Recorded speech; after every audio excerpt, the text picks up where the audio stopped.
কলোনির অন্যান্য লোকেদের কাছে শুনেছিলাম অতীতে বোম্বাইয়ের এক গোয়েন্দা বিভাগের একজন উচ্চ পদস্থ অফিসার ছিলেন বৃদ্ধ মৃগাঙ্কবাবু। এই কথা শোনার পর থেকেই তার সঙ্গে ঘনিষ্ঠ হওয়ার বাসনা আমার মনে জেগেছিল। বয়সের বিরাট ব্যবধান থাকলেও তার অত্যন্ত ঘনিষ্ঠ বন্ধুর পর্যায়ে আমি পৌঁছে গিয়েছিলাম। আমার পরিচয় সম্বন্ধে তিনি শুধু এইটুকুই জানতেন যে আমি দেবব্রত ব্যানার্জি, কলকাতার ব্যাংকের একজন কেরানি। স্বাস্থ্য পুনরুদ্ধারের আশায় এসেছি সমুদ্র নিকটবর্তী এই স্বাস্থ্যকর কলোনিতে। কোনোদিনও ঘুণাক্ষরেও অনুমান করতে পারেননি বর্তমান ভারতের শ্রেষ্ঠ গোয়েন্দা প্রবর্ধের অন্যতম আমি শ্রী প্রশান্ত লাহিড়ী ছদ্মনামে স্বাস্থ্য ফেরাতে এসেছি এখানে। শহরের কলরল ছেড়ে এসেছিলাম শুধু শান্তি আর নির্জনতার লোভে।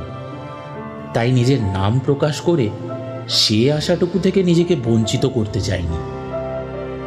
তারপর একদিন কথায় কথায় তাকে যে প্রশ্ন আমি করলাম, সে প্রশ্ন বোধহয় সৃষ্টির প্রথম প্রভাত থেকে প্রত্যেক গোয়েন্দাকে শুনে আসতে হয়েছে। জিজ্ঞাসা করলাম, আচ্ছা মৃগাঙ্কবাবু, আপনি কোনো হত্যা মামলায় কোনোদিনও কাজ করেছেন? আমার দিকে তিনি একটা বিদ্যুৎচকিত দৃষ্টি নিক্ষেপ করলেন, অর্ধ কৌতুকময় অর্ধ সন্দিগ্ধ সেই দৃষ্টি। তারপর বললেন, আমি সিআইডি ডিপার্টমেন্টের স্পেশাল ব্রাঞ্চে ছিলাম। যত রাজনৈতিক আর সন্দেহজনক বিদেশিদের নিয়েই ছিল আমার কার্যক্ষেত্র। তবে একবার একটা হত্যায় আমি জড়িয়ে পড়েছিলাম। সেটা অবশ্য আত্মহত্যা। এই বলেই তিনি চুপ করে গেলেন। চোখের তারা দুটি ঝিকমিক করে উঠল। আপনাকে সে সম্বন্ধে আমি পরে একটা অদ্ভুত কথা বলবো।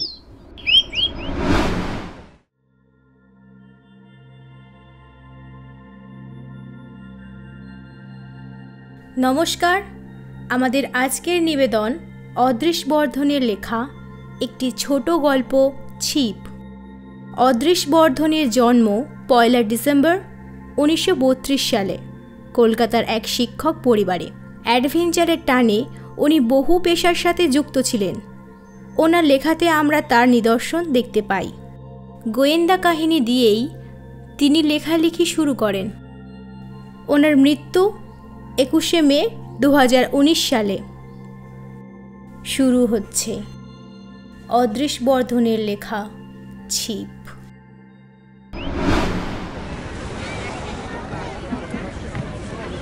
হপ্তাখানেক পরে অপরাহ্নের চা পানের পর আমরা বারান্দায় ইজি চেয়ারে বসেছিলাম। তিনি বিষণ্ণ শান্ত চোখে সমুদ্রের তরঙ্গ নৃত্য দেখছিলেন। মুখটা বিষাদাচ্ছন্ন, চোখের দৃষ্টিতে কেমন জানি উদাস ভাব মাখানো। অধিকাংশ সময়ে উনি এইভাবে চুপ করে বসে থাকতে ভালোবাসেন। আমিও বসেছিলাম চুপ করে। একসময় আস্তে আস্তে বললাম, মৃগাঙ্কবাবু, আপনি একদিন বলেছিলেন একটা আত্মহত্যার কাহিনী বলবেন। যেন চমক ভাঙল মৃগাঙ্কবাবুর। পাইপটায় তামাক ভরে নিয়ে আবার তাকিয়ে রইলেন স্থির চোখে। দৃষ্টিকে পাঠিয়ে দিলেন বহুদূরে আকাশের কোলে, যেখানে অস্তগামী সূর্যের অপূর্ব সুসময় আকাশ রাঙা হয়ে আছে। সেখান থেকে যখন দৃষ্টি ফেরালেন তখন বুঝলাম বিগত দিনের মালঞ্চ থেকে উনি চয়ন করে আনছেন একটি স্মৃতিপুষ্প। বললেন, দেবব্রত বাবু, বোম্বাইতে কাজ করার সময় আমায় একবার বিশেষ কাজে বেশ কিছুদিন কলকাতায় থাকতে হয়েছিল। খিদিরপুরের দিকে আমার বাড়ি ছিল। আর ছিল আমার এক বন্ধু, তার নাম জয়ন্ত। সত্যি জয়ন্তর সঙ্গে আলাপ হলে তাকে আপনি পছন্দ না করে পারবেন না। স্ত্রী পুরুষ নির্বিশেষে সকলের সঙ্গে মেশবার তার একটা আশ্চর্য ক্ষমতা ছিল। সেটাই ছিল তার বিশেষত্ব। আমরা দুজনে প্রায় প্রতি রবিবারই হাঁটতে হাঁটতে বহুদূর পর্যন্ত চলে যেতাম। ফিরতে রাত হয়ে যেত। যে রাতের কথা আমি বলছি সে রাতে বেশ এক চক্কর ঘুরে এসে জয়ন্তর বাড়িতেই আমি রাতের আহারটা সেরে নিলাম। ঘুম আমার তখন দু চোখে জুড়ে আছে। ওর বাড়ি থেকে প্রায় 100 গজ দূরেই আমার বাড়ি। জয়ন্ত কিন্তু বলে উঠল, এসো হে মৃগাঙ্ক, দু এক পেক খেয়ে যাবে না? নেশা ছিল না, তবে যে লাইনে ছিলাম সেখানে অত্যাধিক ক্লান্তির পর শরীরটাকে তরতাজা করার জন্য মাঝে মাঝে রাম, হুইস্কি, ভারমুদের স্মরণ নিতে হয়। জয়ন্তর অনুরোধ ঠেলতে পারলাম না। ঢুকে পড়লাম ওর ঘরের ভেতর। ভেতর থেকে একে একে জানলাগুলোর ছিটকিনি তুলে দিতে লাগলো জয়ন্ত। ওর এই ব্যাপারটা নিয়ে ওকে নিয়মিত ঠাট্টা করতাম। সারাদিন যখন সে বাইরে থাকতো জানালাগুলো থাকতো খোলা, আর রাতের বেলায় যত কিছু ছিটকিনি, খিল, তালা। একদিন নয়, দুদিন নয়, প্রতি রাতে এই ছিল তার বদ অভ্যাস। এমনকি শোয়ার ঘরেও সে জানলা দরজা ভেতর থেকে এঁটে শুত। যাই হোক, গ্লাস বোতলগুলো তুলে রেখে যখন পথে বেরোলাম শুনতে পেলাম জয়ন্ত আমার পেছনেই তালা লাগিয়ে দিল দরজায়। জয়ন্তকে আমি সেই শেষবারের মতো জীবিত দেখি। পরের দিন সকালে ট্রাম ধরতে যাচ্ছি, এমন সময় শুনলাম সামনের দিক থেকে একজন পুলিশ ইন্সপেক্টর আমার নাম ধরে ডাকতে ডাকতে আমার দিকে হন হন করে এগিয়ে আসছে। শুনলাম সকালবেলা ঠিকেজিটা যথাসময়ে কাজ করতে এসে যখন দেখলো দরজা বন্ধ, কোনো সাড়া নেই আর তীব্র গ্যাসের গন্ধ, তখন সে ডেকে আনলে পাহারাওয়ালাকে। পাহারাওয়ালা ইন্সপেক্টরকে ডেকে এনে জানলা ভেঙে বাড়িতে ঢুকল।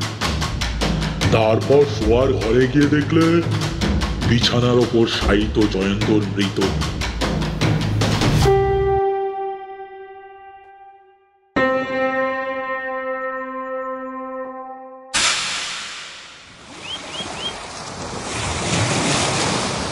জয়ন্ত কেমিস্ট ছিল। ওর শোয়ার ঘরে পার্টিশন ঘেরা একটা ছোট্ট কাবার্ডে তাই সবসময় বুনসেন বার্নার, কেমিক্যালস আর অন্যান্য সরঞ্জাম মজুদ থাকত। সবকটা বার্নার থেকেই এত গ্যাস বেরিয়েছিল, পাহারাওয়ালাটা নাকি ঘরে ঢুকেই প্রায় অচৈতন্য হয়ে পড়ে গেছিল। যাই হোক, ইন্সপেক্টর আমায় চিনত। এই সংবাদও রাখত যে জয়ন্ত আমার বিশেষ বন্ধু, তাই সর্বপ্রথমেই ছুটে এসেছিল আমার কাছে। তার সঙ্গে ঢুকলাম বাড়ির মধ্যে। মনে পড়ে যে প্রথমে সিঁড়ির নিচে খুপড়ি ঘরটায় গ্যাসোমিটারের উপর আমার দৃষ্টি আকর্ষণ করলে। শুধালে, আচ্ছা মৃগাঙ্ক বাবু, আমার তো মনে হয় এটা নিছক দুর্ঘটনা ছাড়া আর কিছুই না। ধরুন উনি বার্নার জ্বালাতে গিয়ে দেখলেন যে মেন ককটা বন্ধ। অত রাতে আর কে নিচে নামে বলুন? উনি চাবিগুলো বন্ধ করতে ভুলে গিয়ে ঘুমিয়ে পড়লেন। আচ্ছা, এই সময় একটা বেড়াল ওই ঘুলঘুলিটার ভেতর দিয়ে লাফিয়ে পড়ে মেন ককটার ওপর। খুপড়ির ঘরটা প্রায় ছাদের কাছে। মিটার থেকে ফুট 10 উঁচুতে একটা ভেন্টিলেটর ছিল। 4 চৌকো গর্ত একটা, এবড়ো খেবড়ো, কিন্তু মোটা মোটা শিক বসানো। কিন্তু তাও দেখছি সম্ভব নয়। হতাশ ভাবে মাথা নাড়তে থাকে ইন্সপেক্টরটি। যদিও মেন ককটা খুবই আলগা, কিন্তু একে খুলতে গেলে দেখছি উপর দিকে পাক দিতে হয়। মৃতদেহটার দিকে তাকানো যাচ্ছিল। দুঃখিত ভাবে ইন্সপেক্টরটি বললে, চমৎকার মানুষ ছিলেন জয়ন্তবাবু, শেষে আত্মহত্যা করলেন। তারপর যথারীতি পুলিশি তদন্ত হলো। জয়ন্ত সবকটি জানলা দরজা ভালো করে এঁটে বার্নাগুলোর চাবি খুলে দিয়েছিল। কাজেই যথাসময়ে করোনার তার রায় দিলেন আত্মহত্যা। পুলিশি তৎপরতা শেষ ওখানে, কিন্তু ব্যাপারটা এত সোজা ছিল না। কেননা জয়ন্ত মোটেই আত্মহত্যা করেনি, তাকে ধীর মস্তিষ্কে খুন করা হয়েছিল। বৃদ্ধের বাচনভঙ্গিতে আমি এমনই বিস্ময়চকিত হলাম যে মুখ দিয়ে অজ্ঞাতসারে বেরিয়ে গেল, খুন? কেমন করে? একটা ছিপ দিয়ে, বললেন মৃগাঙ্কবাবু। বিস্ফারিত চোখে আমি তাকিয়ে রইলুম। জয়ন্তবাবু গ্যাসে আত্মহত্যা করেননি, একটা ছিপ দিয়ে তাকে হত্যা করা হয়েছে? এই সংবাদ তাহলে পরে প্রকাশ পেয়েছিল, তাই না মৃগাঙ্কবাবু? না, কোনোদিনও প্রকাশ পায়নি। কিন্তু আপনি তো জানতেন, আপনি তার ঘনিষ্ঠ বন্ধু ছিলেন। তবু কেন আমি বললাম না? মাথাটা কাত করে আমার দিকে তাকালেন তিনি। অনেক কারণে মশাই, অনেক কারণে। কত বড় একটা সত্য কোনো সিআইডি অফিসারের চোখ এড়িয়ে যাওয়া একটা অসম্ভব ব্যাপার, আমারও যায়নি। কিন্তু জয়ন্ত মৃত, তার হত্যাকারীকে ফাঁসি কাটে ঝোলালে কি সে আর ফিরে আসবে? তাছাড়া আমি নিজেও একটা সিদ্ধান্তে এসেছিলাম যে তার যতটুকু প্রাপ্য ততটুকু সে পেয়েছে। কিন্তু আপনার ক্লু কি? প্রশ্ন করলাম আমি। ক্লু খুঁজতে গেলে আরো 6 বছর পিছিয়ে যাওয়া দরকার। তার নাম এখনো পর্যন্ত আমি উল্লেখ করিনি। জয়ন্তরই বন্ধু সে, তার নাম না, তার নামে কোনো প্রয়োজন নেই। তার সন্তান এখনো জীবিত। ধরা যাক তার নাম ছিল তন্ময়। আমার সঙ্গে জয়ন্তর আলাপ যতদিনের, তন্ময়ের সঙ্গে জয়ন্তের ঘনিষ্ঠতা প্রায় ততদিনের। জয়ন্তর মৃত্যুর 6 বছর আগে পর্যন্ত তাদের সে ঘনিষ্ঠতা অম্লান, অক্ষুণ্ণ ছিল। ওই সময় তন্ময়ের বিবাহ হয়, আর এরপর থেকেই আমাদের দেখা সাক্ষাৎ হতো কচিত কদাচিৎ। আমরা? মাথা নত করে সায় দিলেন মৃগাঙ্কবাবু। আমরা মানে 3 বন্ধু, আমি, তন্ময় আর জয়ন্ত। ব্যবসার কাজে কখনো কখনো তন্ময়কে কলকাতার বাইরে গিয়ে বেশ কিছুদিন থাকতে হতো। কিন্তু বিয়ের পর থেকেই তন্ময় তার অবসর সময় কাটাতে লাগলো তার নবপরিণীতা তরুণী ভার্যার সঙ্গে।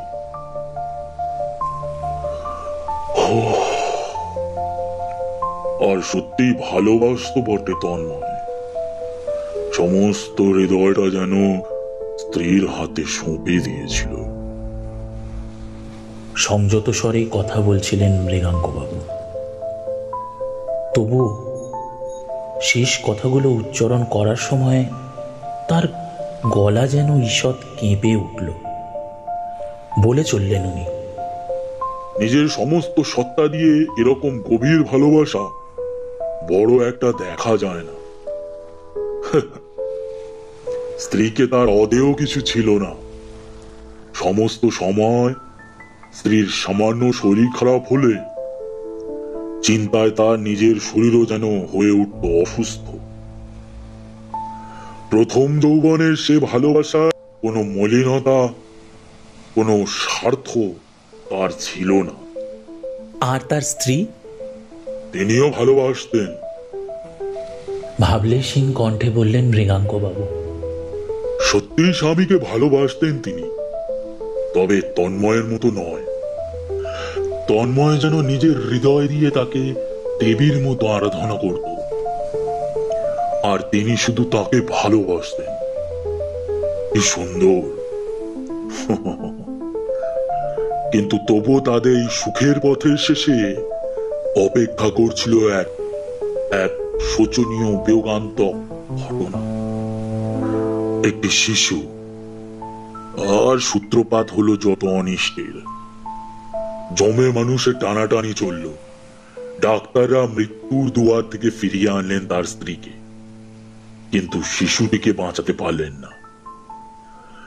যাওয়ার সময় ডাক্তারেরা তন্ময়কে সতর্ক করে দিয়ে গেলেন, আবার যদি তিনি গর্ভবতী হন তাহলে এই পৃথিবীতে তাকে আর কেউ ধরে রাখতে পারবে না।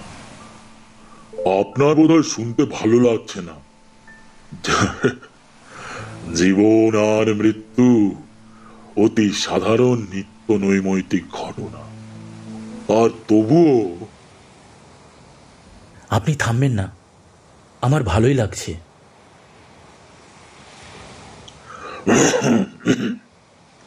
গলাটা পরিষ্কার করে নিলেন মৃগাঙ্ক বাবু।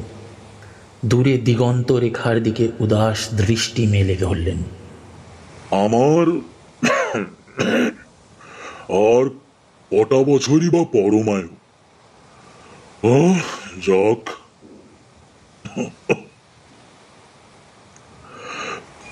তন্ময় ডাক্তারের সতর্কবাণী কোনোদিনও ভোলেনি, কিন্তু তার স্ত্রীর ভালোবাসায় বুঝি মালিন্য এসেছিল, তাই এর পরের শিশুটি তন্ময়ের ছিল না। সতর্কবাণীও ব্যর্থ হলো না। চোখের ইঙ্গিতে মৃগাঙ্কবাবু বাকি কথাটা শেষ করে দিলেন। তন্ময়বাবু জানতে পেরেছিলেন প্রকৃত পিতাকে? না, তখনও নয়। সে সময় ডাক্তাররা শিশুটিকে রক্ষা করতে সমর্থ হলো। স্ত্রীর দেহ ছাই হয়ে যাওয়ার পর তন্ময় একজন ভালো নার্স এনে শিশুটিকে সঁপে দিল তার হাতে। বিষণ্ণভাবে মৃগাঙ্কবাবু এক দৃষ্টে তাকিয়ে রইলেন আমার দিকে। এরপর সব গল্পে যে রকম লেখে, এক্ষেত্রে কিন্তু তা হলো না। তন্ময়ের উচিত ছিল শিশুটিকে দেখবা মাত্র ঘৃণায় সরে যাওয়া। ও শিশু তো তার নয়, আর ওই জন্যই তো তাকে হারাতে হলো তার স্ত্রীকে। কিন্তু কেন জানি না, শিশুটিকে না দেখলে সে থাকতে পারত না। যত দিন যেতে থাকে বয়স তার বাড়তে থাকে তার ওপর তন্ময়ের স্নেহ। আর তারপরেই ঘটল অদ্ভুত ব্যাপার। বয়স বৃদ্ধির সঙ্গে সঙ্গে প্রকাশ পেল যে শিশুটির ডান হাতের চেয়ে বাঁ হাতটি অধিক তৎপর, অর্থাৎ সে ন্যাটা। আপনি হয়তো বলবেন এতে আর এমন কি হয়েছে, কিন্তু কিছুদিন বাদে দেখা গেল একটা আশ্চর্য ব্যাপার। প্রশ্ন করবার সময় শিশুটি অদ্ভুতভাবে একটা ভ্রুকে বেঁকিয়ে উপরে তুলছে, অনেকটা এইরকম আর কি। না, আমার দ্বারা হবে না। যাই হোক, আমি কি বোঝাতে চাইছি নিশ্চয়ই বুঝতে পারছেন আপনি। মাথা হেলিয়ে সায় দিলাম আমি। ওরকম সাধারণত দেখা যায় না। কতকগুলি স্নায়ু যদি একসঙ্গে মিলেমিশে কাজ না করে, এরকম ভ্রু বেঁকিয়ে প্রশ্ন করা দেখা যায় বটে। যাই হোক, ঘটনাটা রীতিমতো ইন্টারেস্টিং। কিন্তু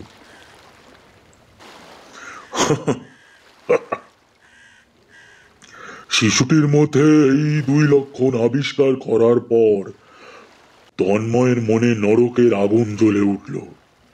কারণ সে জানত তার জানাশুনো একজন মাত্র লোকেরই এরকম ভ্রু তুলে প্রশ্ন করার অভ্যাস আছে, আর সে বাঁ হাতেই সব কাজ করে। জয়ন্তই সেই পুরুষ, তার ঘনিষ্ঠতম বন্ধু। কিন্তু সেটা তো কোনো প্রমাণ নয়। প্রমাণ নিয়ে আমি এখানে আলোচনা করছি না, ঈষৎ উষ্ণ স্বরে বললেন মৃগাঙ্কবাবু। বিষটা তন্ময়ের মনে মনে কিভাবে ধীরে ধীরে ছড়িয়ে পড়ল, শুধু সেই ছবিটাই আপনার সামনে তুলে ধরার চেষ্টা করছি। এতদিনে তার মনে সন্দেহের বাষ্পটুকুও ছিল না, কিন্তু নিতান্ত অকস্মাৎ বিশ্বাস তার দৃঢ় হয়ে গেল। শিশুর মাকে সে যেমন ভালোবাসতো, তেমনই ভালোবাসতো সে বাচ্চাটিকে। দেখতো তারই সামনে তাকে খেলাধুলো করতে, আর দিনের পর দিন এই দৃশ্য তাকে স্মরণ করিয়ে দিত শিশুর জন্ম রহস্য। এই কথা চিন্তা করলেই তার মস্তিষ্কের স্নায়ুগুলো রক্তের চাপে যেন ফেটে পড়বার মতো হতো। মাঝে মাঝে মনে হতো এবার বুঝি সে উন্মাদ হয়ে যাবে। অসহ্য দুঃসহ সে চিন্তা। কিন্তু জয়ন্তর সঙ্গে তার বন্ধুত্ব রইল আগের মতোই নিবিড়, অম্লান। অপেক্ষা করতে লাগলো তন্ময়, অপেক্ষা করতে লাগলো উপযুক্ত সময় আর উপযুক্ত স্থানের জন্যে। অপেক্ষা করতে লাগলো সেদিনের জন্য যেদিন সে নেবে স্ত্রী হত্যার নিষ্ঠুর প্রতিশোধ। পাইপটার আগুন নিভে গেছিল। তামাক ভরে আবার জ্বালিয়ে নিলেন মৃগাঙ্কবাবু। জিজ্ঞাসা করলেন, আচ্ছা, খুনটার প্ল্যানটা এখনো আপনি ধরতে পারেননি?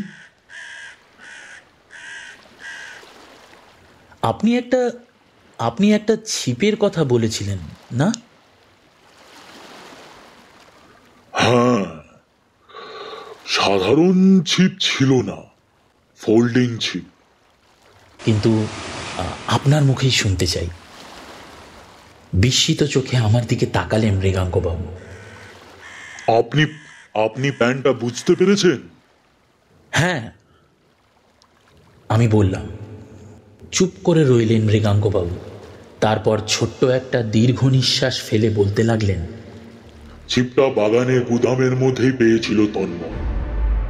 আপনাকে তো আগেই বললাম, আমরা তিনজন বহু বছর ধরে মাইলখানেক জায়গার মধ্যে বসবাস করে এসেছি। বাড়ির বাইরে আর ভেতরে একজনের গতিবিধি আর একজনের কাছে অজানা ছিল। যে সন্ধ্যাতে আমি আর জয়ন্ত বেড়াতে বেরিয়েছিলাম, তখন তন্ময় জয়ন্তর বাড়িতে ঢুকে প্রথম সিঁড়ির তলায় মেন ককটা দিয়েছিল বন্ধ করে। তারপর শোয়ার ঘরে গিয়ে সবকটা হুনসেন বার্নারের চাবি খুলে দিল। অত রাতে ফিরে জয়ন্ত যে বার্নার জ্বালিয়ে এক্সপেরিমেন্ট করতে যাবে না তা সে জানত। আর তাছাড়া কটা চাবি ঘোরানোর মধ্যে এমন কিছু অস্বাভাবিকতা নেই যে জয়ন্তর চোখে তা ধরা পড়বে। অত রাতে অ্যালকোহলের নেশায় বিছানায় শোয়া মাত্র গভীর ঘুমে সে অচৈতন্য হয়ে পড়েছিল। দরজার কাছ থেকে জয়ন্তর কাছে বিদায় নিয়ে আমি যখন চলে আসি, তখন বাগানে লুকিয়েছিল তন্ময়। শোয়ার ঘরের আলো না নেভা পর্যন্ত সে অপেক্ষা করে রইল। তারপরেও আধ ঘন্টা রইল লুকিয়ে। তারপর যখন আমার অনুমান আর কি, যখন জয়ন্তর নাসিকা ধ্বনি শুনতে পেলে, তখন পেরিয়ে এলো বাইরে। গ্রীষ্মকালের পরিষ্কার রাত, হাতে সময়ও রয়েছে প্রচুর। কাজেই ধীরে সুস্থে কাজ শুরু করলো তন্ময়। ছিপের টুকরো টুকরো অংশগুলো নিয়ে পর জুড়ে ফেলল। তারপর এসে দাঁড়ালো জয়ন্তর শোয়ার ঘরের জানলার নিচে। জানলার সার্সিতে লম্বা ছিপটা দিয়ে দিলে ছোট্ট একটা টোকা। তারপর অনুমান করে নিন। আরো কিছুক্ষণ নিঃশব্দে অপেক্ষা করল সে। অবশেষে নিশ্চিন্ত হলো যে অঘরে ঘুমোচ্ছে জয়ন্ত। এরপর বাকি কাজটা খুবই সহজ। ছিপটাকে আবার টুকরো টুকরো করে ফেলা হলো। খুপড়ির ঘোল ভরে দিয়ে একটির পর একটি টুকরো গলিয়ে দিয়ে আবার জুড়ে ফেলতে লাগলো তন্ময়। তারপর খুপড়ির অন্ধকারে ছিপটা কিছুক্ষণ নাড়লে এদিক ওদিক। শেষকালে ছিপের ডগায় যে গোল রিংটা ছিল সেটা আটকে গেল মেন কর্ডে। ওপরের দিকে ছোট্ট একটা খুলে গেল গ্যাসের পথ। আস্তে আস্তে ছিপটাকে খুলে নিয়ে বাইরে বার করে আনলো তন্ময়। সবশেষে ছিপের বান্ডিলটাকে রেনকোটের তলায় রেখে বেড়াতে বেড়াতে ফিরে এলো বাড়িতে। শেষ হয়ে গেল সব। আচ্ছা, জয়ন্তবাবুর যদি ঘুম ভেঙে যেত? বললাম আমি। তাতে তন্ময়ের বিশেষ কিছু হতো না। আধখানা জীবন পড়েছিল তার সামনে। একদিন না একদিন আর একটা উপায় খুঁজে বের করতই।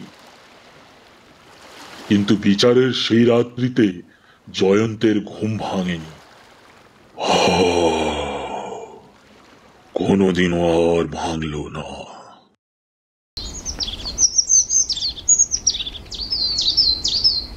প্রায় হপ্তা দুয়েক পরে বিকালের দিকে বেড়াতে বেড়াতে গেলাম মৃগাঙ্কবাবুর বাড়ি। কিন্তু চায়ের আসরে সেদিন তিনি আর একলা নন। একজন মধ্যবয়সী লাবণ্যময়ী সুশ্রী ভদ্রমহিলা তার পাশে দাঁড়িয়ে রয়েছেন। সীমান্তে অঙ্কিত তার সিঁদুর রেখা। চলে আসছি, কিন্তু পেছন থেকে সমস্যারে ডাকলেন মৃগাঙ্কবাবু। আরে মশাই, চললেন কোথা? আরে বসুন বসুন। যেতে আর পারলাম না। আলাপ করিয়ে দেওয়ার আর দরকার নেই, একটু আগে আপনার কথাই বলছিলাম। এই আমার একমাত্র কন্যা পদ্মশ্রী চ্যাটার্জি শ্বশুর বাড়ি থেকে ছুটে এসেছে আমায় দেখতে। উনি একদিনও ওর কন্যার উল্লেখ আমার কাছে করেননি। দুজনে মিলে আমায় এমন আন্তরিকভাবে অনুরোধ করলেন যে তাদের নিবদ্ধ এড়াতে না পেরে থেকে গেলাম। কথাবার্তা শুনে বুঝলাম পদ্মিনী চ্যাটার্জি শ্বশুরবাড়ি থেকে প্রায়ই চলে আসেন। বৃদ্ধের জরা অঙ্কিত মুখে সেদিন যে কি অস্বাভাবিক উল্লাস আর আনন্দের প্রতিচ্ছবি দেখলাম। কন্যার সংস্পর্শে এসে যেন বেশ কয়েক বছর তার বয়স কমে গেছে। অনর্গল তিনি কথা বলতে লাগলেন। মুহূর্তের জন্যেও কন্যার ওপর থেকে তিনি দৃষ্টি সরালেন না। দেখলাম পদ্মিনী দেবীও পিতার অন্তঃপ্রাণ। নিঃশব্দে এই স্নেহমধুর দৃশ্য অন্তর দিয়ে উপলব্ধি করছি। এমন সময় আমার ওপর চোখ পড়তে হেসে ফেললেন পদ্মিনী দেবী। আমাদের এই বকবকানি শুনে আপনি কিছু মনে করছেন না তো? আসলে অনেকদিন বাদে বাবার সঙ্গে দেখা হলো কিনা তাই। কিন্তু এখন তো দেখছি বাবা একজন সত্যিকারের সঙ্গী পেয়েছেন। আমার পক্ষে সেটা খুব বিপদের কথা। কৃত্রিম একটা দীর্ঘ নিঃশ্বাস ফেলে বললেন, তাই না বাবা? বলে একটা সুদৃশ্য ভ্রু অদ্ভুতভাবে বেঁকিয়ে তুললেন ওপরের দিকে। আর তারপর লক্ষ্য করলাম তিনি চা ঢালছেন বাঁ হাত দিয়ে।